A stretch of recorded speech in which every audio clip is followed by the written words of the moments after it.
Friends, praise God.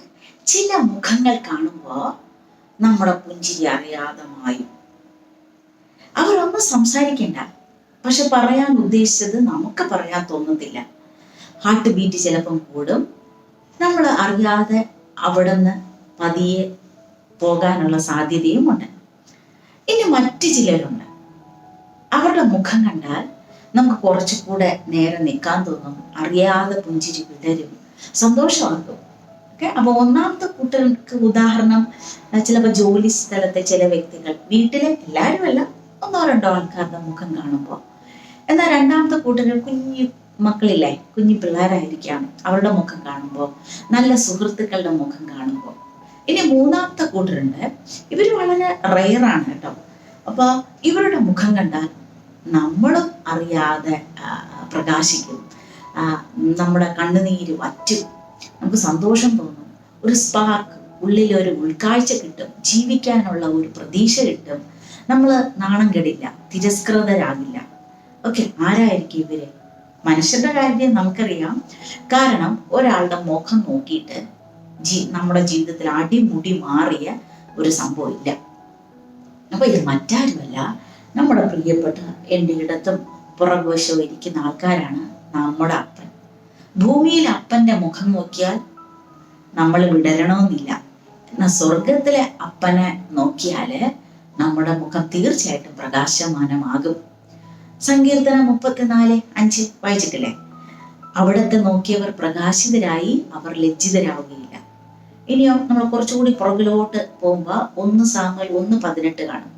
ആ വചനത്തിന്റെ അവസാനം പറയുന്നത്, പിന്നീട് ഒരിക്കലും അവളുടെ മുഖം മ്ലാനമായിട്ടില്ല. ഓക്കെ, ഭയങ്കര സങ്കടത്തോടെ ജെറുസലേം ദേവാലയത്തിൽ വന്ന് പ്രാർത്ഥിക്കുന്ന സാമുവേലിന്റെ അമ്മയുടെ കഥയാ പറയുന്നത്. സമയം കിട്ടുമ്പോൾ വായിച്ചു നോക്കണം. ഇനി അടുത്ത പുതിയ നിയമത്തിലേക്ക് വരുമ്പോൾ യോഹന്നാന്റെ സുവിശേഷം 8:12 കാണും. ഈശോ വീണ്ടും അവരോട് പറഞ്ഞു, ഞാൻ ലോകത്തിന്റെ പ്രകാശമാണ്, എന്നെ അനുഗമിക്കുന്നവൻ അന്ധകാരത്ത് നടക്കുകയില്ല, ഒരിക്കലും നടക്കുകയില്ല എന്നാ പറയണേ. ഓക്കെ, നടക്കുകയില്ല, അവന് ജീവന്റെ പ്രകാശം ഉണ്ടായിരിക്കും. അപ്പോ ഈശോയ്ക്ക് മാത്രമല്ല, ആ വിശ്വസിക്കുന്ന, അനുഗമിക്കുന്ന, നോക്കുന്നവനും ജീവന്റെ പ്രകാശം ഉണ്ടായിരിക്കും. കാരണം അതാ ദൈവ സ്നേഹമാണ്, സ്നേഹിക്കാനേ അറിയും.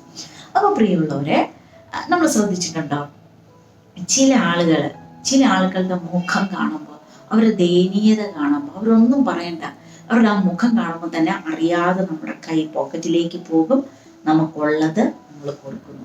ഓക്കെ, അതുപോലെ നമ്മുടെ മുഖഭാവവും നമ്മുടെ നോട്ടവും ഒക്കെ ദൈവത്തിന്റെ അടുത്ത് പോകുമ്പോൾ പ്രധാനപ്പെട്ടതാണ്.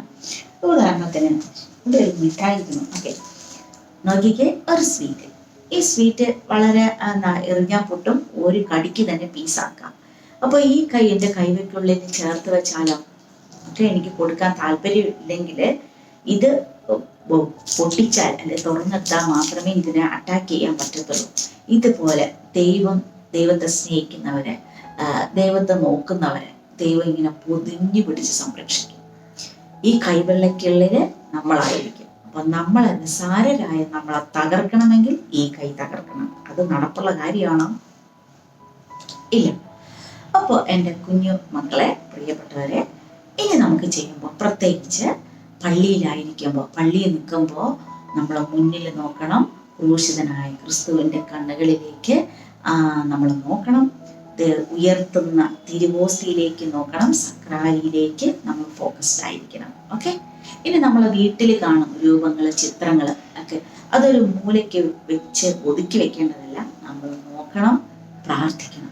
ഓക്കെ, നോട്ടം നമ്മളെ മാറ്റും.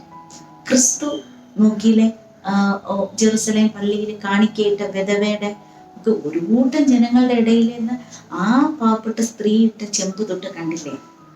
അതുപോലെ തന്നെ സഖ്യവൂസ്, എത്രയോ ആൾക്കാരുടെ ഇടയിൽ നിന്നാണ് ഒരാളെ പമ്പിൽ പോയി മുകളിൽ പോയിരുന്ന ഈശോ കണ്ടെത്തിയില്ലേ?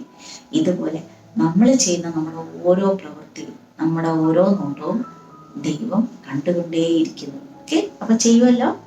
അപ്പോൾ ഈശോയുടെ കയ്യിലെ ആ സംരക്ഷണം നമുക്ക് ആസ്വദിക്കാം. ആ മുഖത്തിലെ ചൈതന്യം നമ്മളിലേക്കും ഇറങ്ങട്ടെ. ക്രിസ്തു അനുഗ്രഹിക്കട്ടെ.